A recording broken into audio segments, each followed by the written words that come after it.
Hello and welcome to another episode of The Savvy Entrepreneur. Today I'll be discussing multimedia production with my good friend Jess. Jess has created over 350 episodes of content, so she is the perfect person to discuss what the best practices are for creating great content.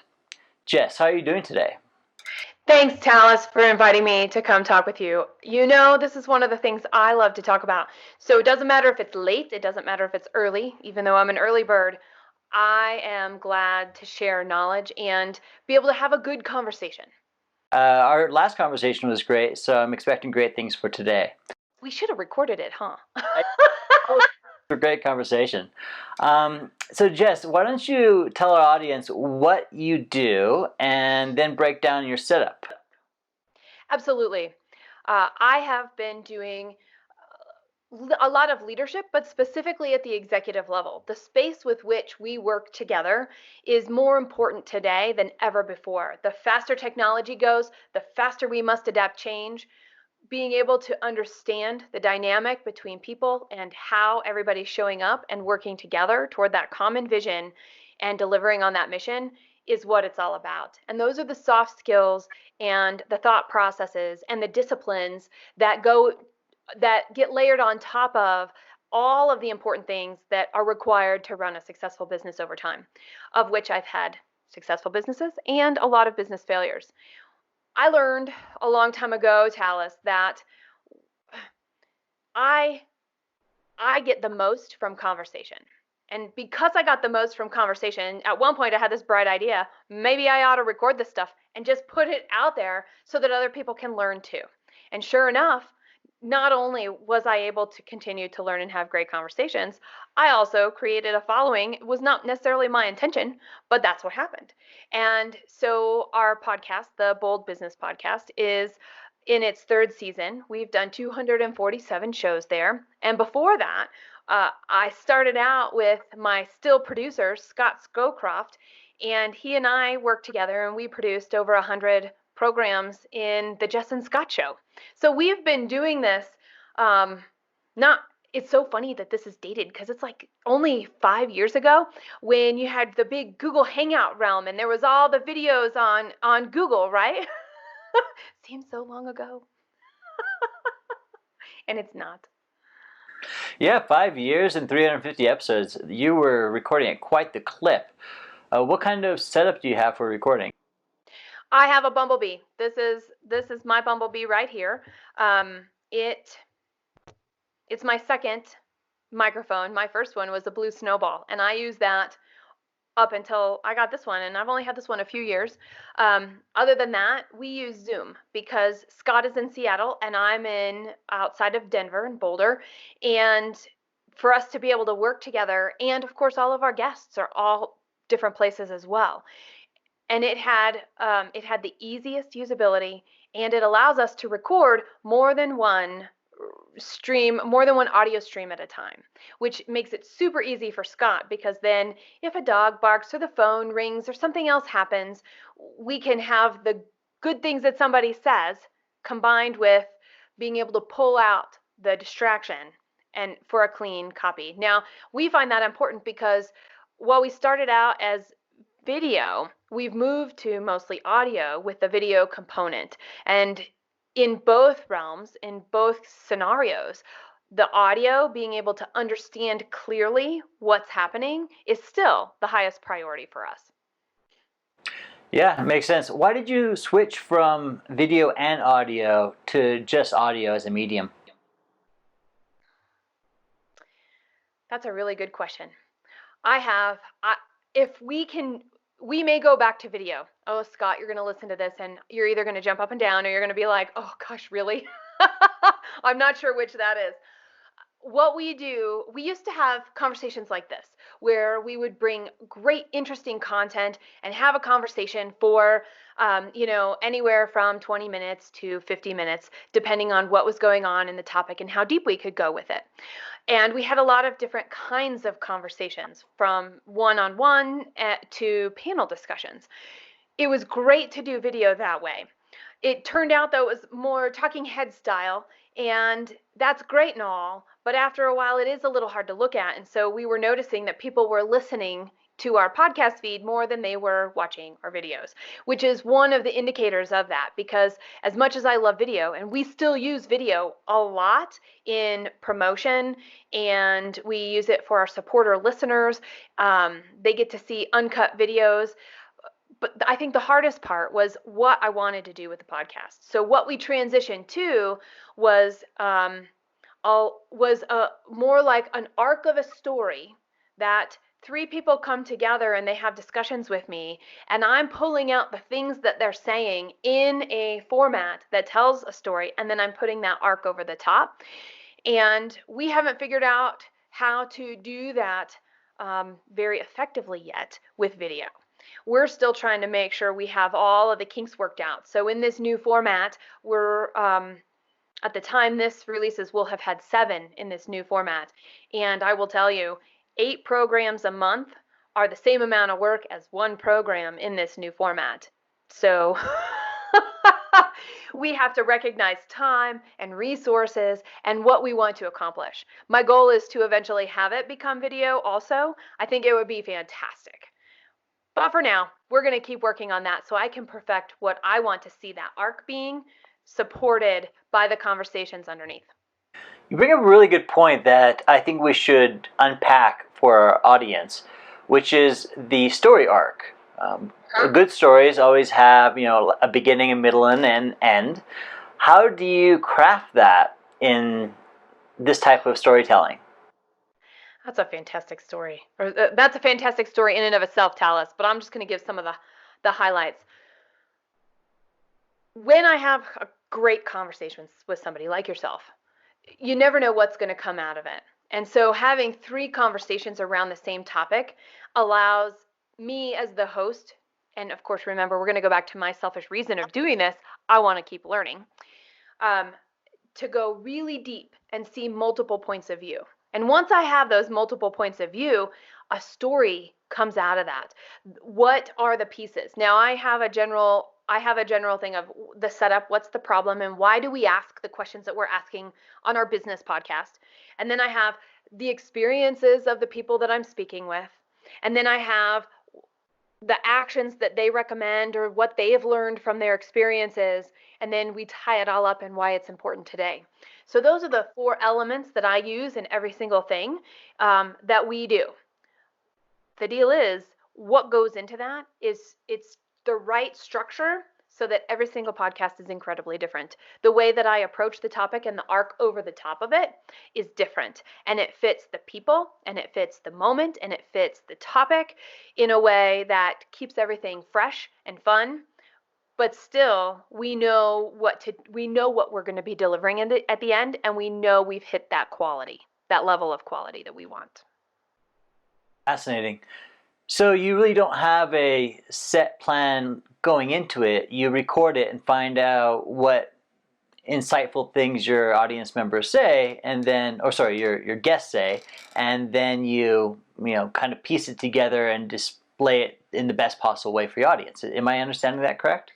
That is correct. So while I go with an intention in a topic, and by the way, this is true in business, you know this.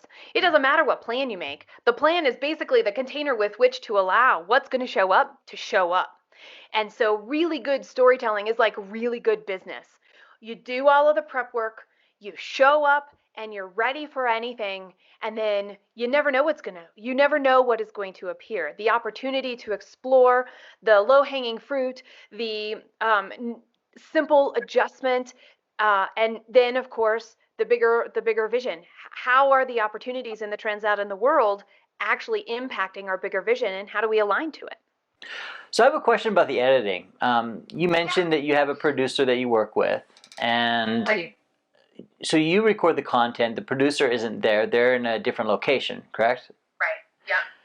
So after you record it, then you send the content over to your producer. Are you involved with the editing, or does the producer kind of pick and choose what they feel is best, so that there's kind of a separation where the producer's not biased with your feedback or something like that?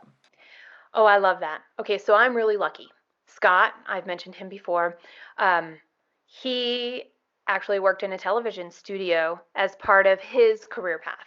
And he is really good at understanding what where the story is and pulling it out of what is recorded in that raw footage. So for me, I totally have stepped back from some of that.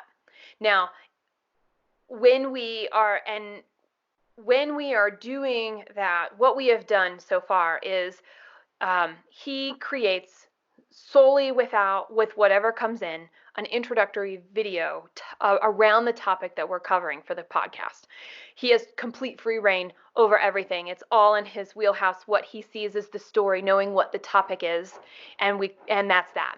When it comes to the podcast itself, in this format, what we've done is we've allowed him to, and I shouldn't say allowed him, we've allowed me to pick and choose the clips that I want. And if he sees something that he thinks is missing, his voice is more than welcome. I need it. I expect it, because creating that content in a vacuum is really hard. Picking the content to put in all those different clips into not only which ones fit to have this larger arc, but also which ones are strongest for it, right? There's two levels there. And I rely on Scott to speak up when there's an opportunity that has been missed or another way to do things. Usually we're pressed for time. It takes us 6 weeks to do a podcast. So even though our podcast for this month airs in 1 week, we've already started the production on the next podcast already.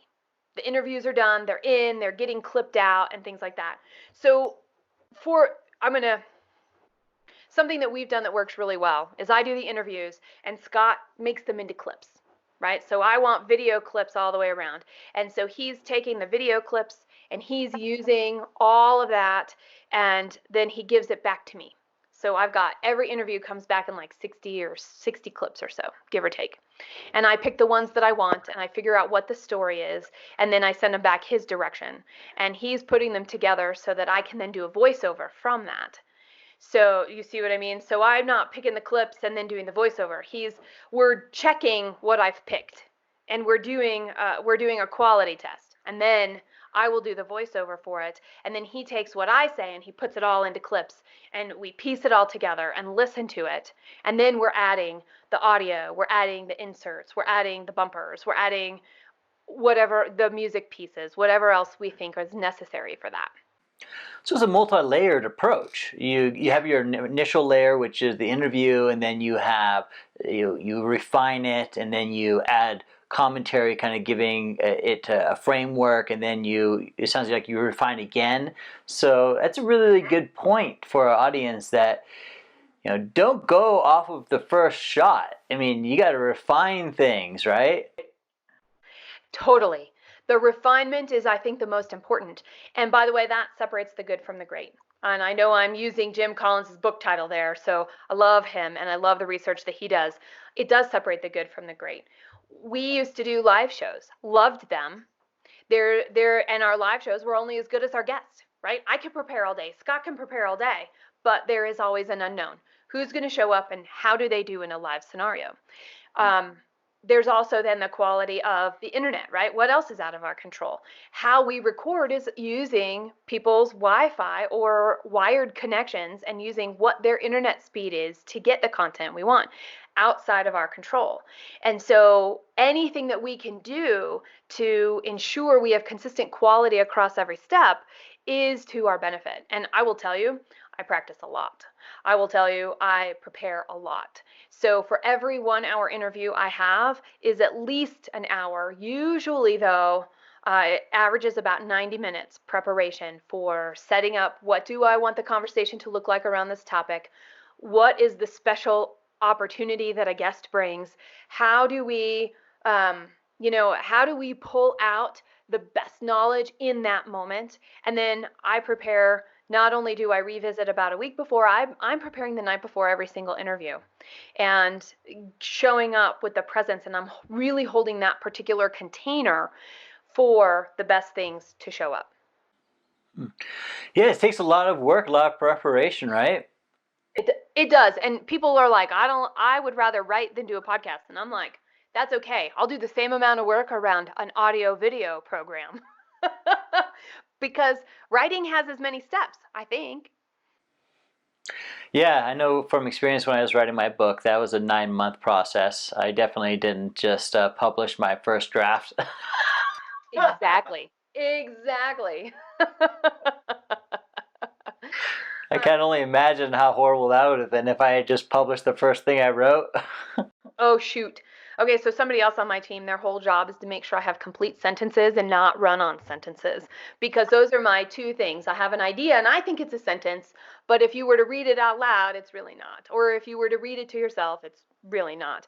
Um, Pam has been a lifeline to me, and I'm a better writer because of it, but I will tell you, that's one of those things. It's always good to have more than one set of eyes, right? And I'm guessing you didn't write your book alone. Oh, I wrote it alone, but I did have my wife, who is has done a fair bit of copy editing in her past, so she was able to do all the copy editing and the structural editing of my book, and I'm eternally grateful for her for doing that. Oh, that is so amazing. The skills in our house do not revolve around that.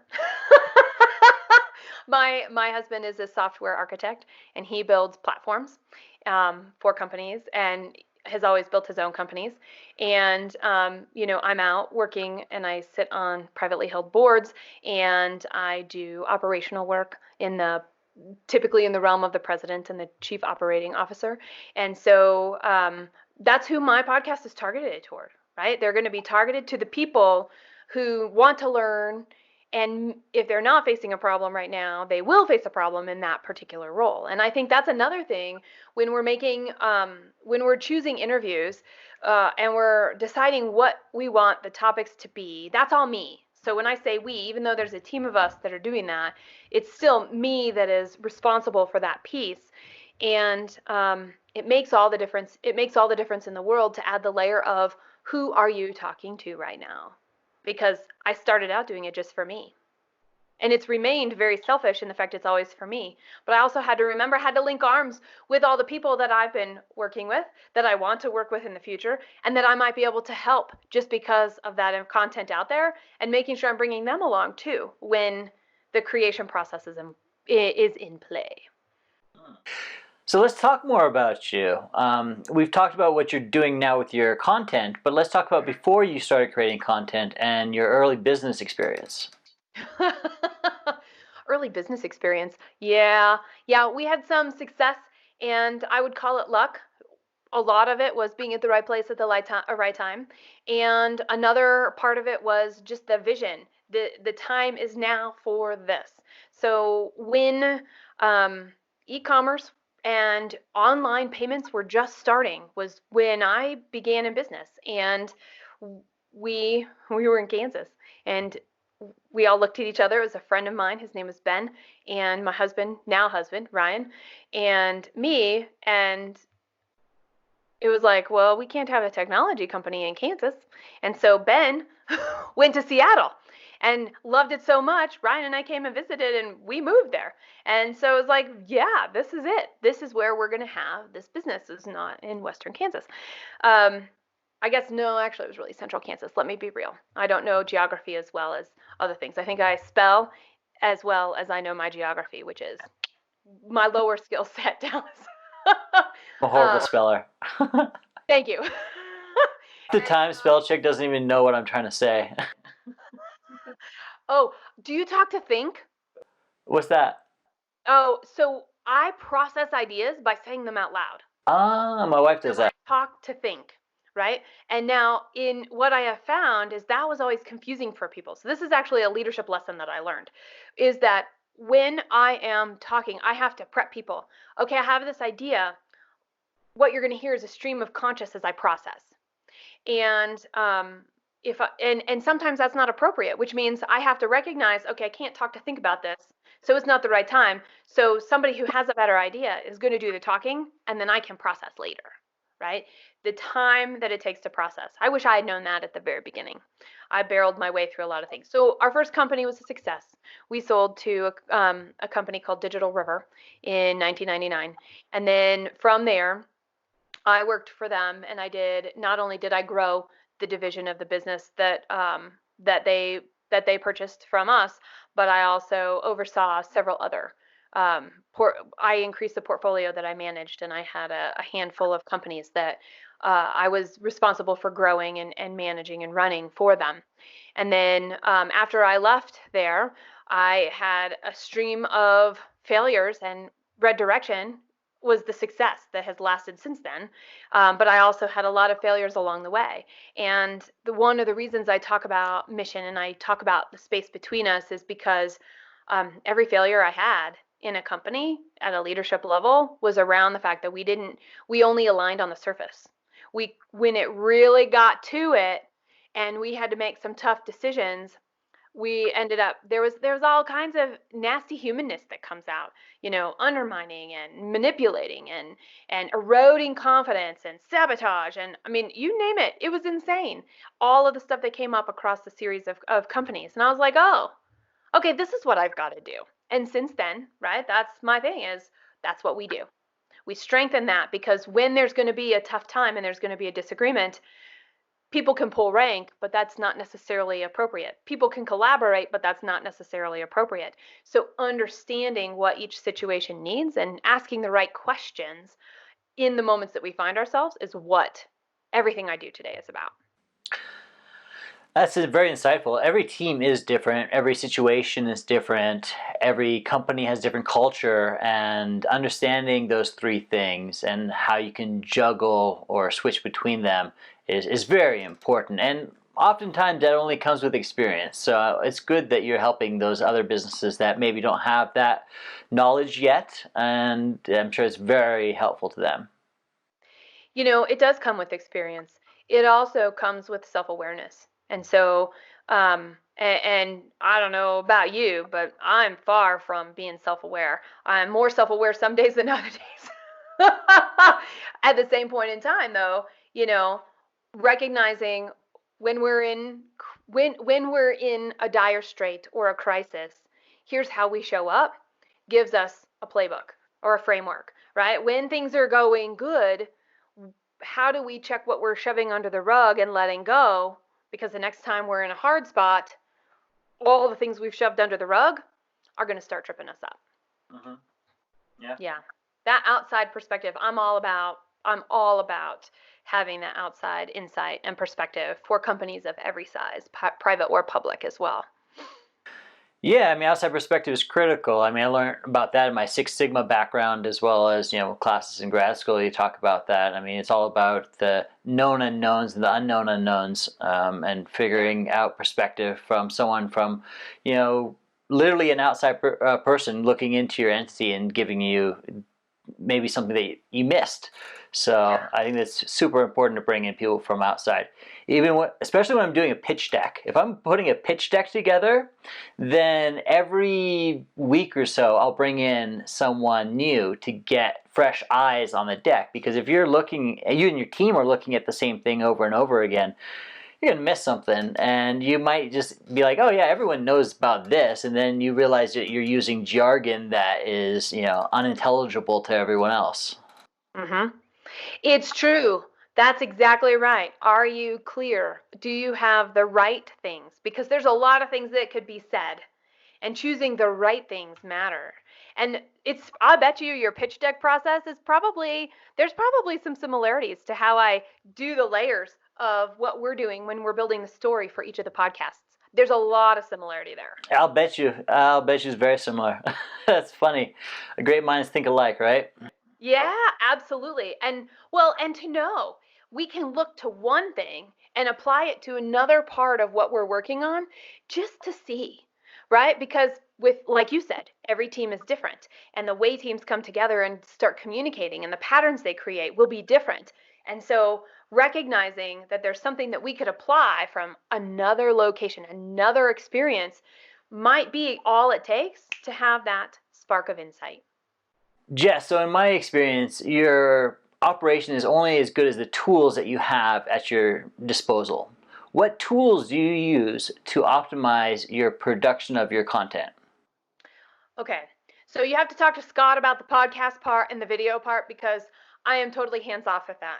If I was in it, I would probably drive him completely and utterly crazy. So around that, what we have, right, I mentioned that we have like a 6-week production timeline for each of the programs. So there are a lot of moving parts and things that have to happen at the same time. Not only are we creating a podcast, we have research. We are reaching out to our community. We are putting together a blog post. We are promoting and talking about the guests that are on each program. All of that is happening at the same time, the preparation and the delivery of that. And with 5 or 6 things happening at the same time, it is very much like clockwork. It is not, let's just start checking a list and punching a list. We are very unlinear over here in what we do. So we use Airtable because we're collecting information about our guests. We use Airtable to keep track of all of the links of our workspaces and production and where things are publicly, and internally we rate every show. And I'm sure there are some guests that are like, well, how did you rate me? You'll never know. Never ever. That is just for us. And we put all of our imagery there and things like that. We also use a program called ClickUp, because ClickUp provides us the view not only in a checklist form, which is like a lot of program managers, it even has a Trello style where you can move stuff across the boards, right? In that Kanban or I don't think I'm saying that right. I call it Kanban model, where you're moving just things through each of the columns. I like to see what's called a Gantt view. So you can see what's dependent on each other, you can see the time frame, and you can see how many tasks are in each time. Because with the podcast being so high production, and it's very intense in the process, we have other stuff we're doing. We have client deliverables, we have client acquisition, we have our newsletter, right? We have all of the things that we're doing. And I schedule using that Gantt view so we don't have too many high priority things butting up against each other, because all that does is it burns out the team. And that makes me a poor leader if I'm not able to effectively manage the flow of different things. So those are the 2 main tools that we use. And then technically we're using, I mentioned I use Zoom. We have a couple of other tools for communication in addition to email. We are using Google right now for the messenger piece to communicate. I'm exploring what that means. What does that look like? Because we're going to have to find a different solution for that. And, then we've got everything that we do and the social media piece of it. How do we schedule? What do we say? How do we tag people? And we use Sprout Social right now for that. Yeah, those are great tools. I use Airtable all the time. I love it. I love the spreadsheet view. I'm a spreadsheet junkie, so give me cells and I'll be happy. I was what I was most excited about Airtable is that we can have relational databases that I didn't have to create, right? So Amanda on our team, she is the Excel, the data guru. And so I'm like, how do we look at this information this way? And she'll come and say, we could look at this information better that way, just like I'm guessing you do too. Mm-hmm. So last 2 questions, because I appreciate all the time you've given me, and it's been very insightful. First is monetization, and second is how big is your team, and can you identify the roles each team member has? Absolutely. So I'll start with that. We have somebody who just comes in and cleans up everything, right? Pam, she does that. She makes sure that we're making sense, and she's working within what we're doing on the SEO realm. We have Eva, and Eva does all of the graphic creation. She does the making sure that the website is right, optimizing our blog posts as well as the videos that we're putting out, and making sure that we have our SEO is consistent throughout each one. She also is the one who manages our social media, the promotion of everything.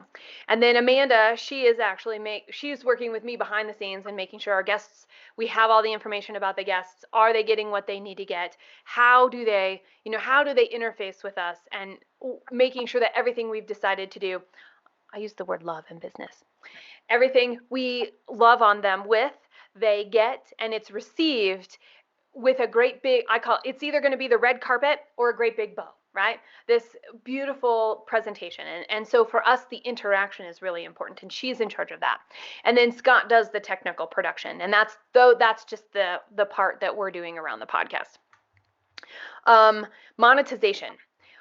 I wanted to see, one, could we do it and make it sustainable? Check, we did that, milestone 1. I wanted to see, do we have a regular listenership? Check, we do. So both of those things told me it was time to make a change, and instead of letting other things cover the cost of the podcast, have the podcast have its own revenue generating to cover the costs for it, and then be a profit center for us, right? So that we have some return on that. And we just started that with the 3rd season. We do that with a listener supporter model. And the closest thing to that I tell people that will help them click immediately is the NPR model. You come and you support at the level that you can, and you get the goodies for that. And so we have what we call the True North dashboard. And in that, we have our supporter listener exclusives, which they get their own podcasts. They get the uncut versions, video and audio, of all the interviews we do. They have a platform where they can ask me anything about their business, leadership questions, business questions. So they use that, and I will create the answers and get it to them through their dashboard as well. And it's a recurring fee.